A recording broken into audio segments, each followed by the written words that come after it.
बिस्मिल्लाहिर्रहमानिर्रहीम। अस्सलाम वालेकुम प्यारे व्यूवर, कैसे हैं। जैसा कि आपको मालूम है कि आज जुमेरात का दिन है, अल्लाह ताला के मेहमानों का दिन है और मैं आलू वाला पुलाव बनाने लगी हूँ और ये मैंने तड़का लगा दिया है। तो आगे आपको बताती हूँ। बिस्मिल्लाहिर्रहमानिर्रहीम। ये जी हमारा हलवा बन गया है माशाल्लाह। इसका कलर देखें बहुत ज़बरदस्त आ गया है। तो अब मैं इसको गार्निश करके आपको बताती हूँ।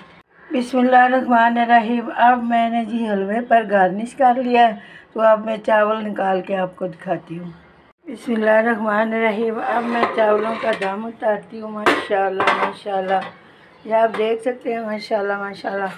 तो अब मैं आपको ये चावल निकाल के भी दिखाती हूँ माशाल्लाह। ये देखें माशाल्लाह कितने ज़बरदस्त चावल हैं। अब मैं डिश आउट करती हूँ। ये मेरी प्यारी सी प्लेट है। बिस्मिल्लाहिर्रहमानिर्रहीम। ये मेरी प्यारी सी प्लेट है। अल्लाह ताला ये सारों को खाने नसीब करे। ये देखें मैंने चावल भी इसके बड़े ज़बरदस्त हैं। अब यही दाने मैं आपको चख के बताती हूँ। माशाल्लाह बहुत ज़बरदस्त बने। अल्लाह ताला खाने वालों को, देखने वालों को सेहत बरकत और ज़िंदगी दे। अल्लाह हाफिज़।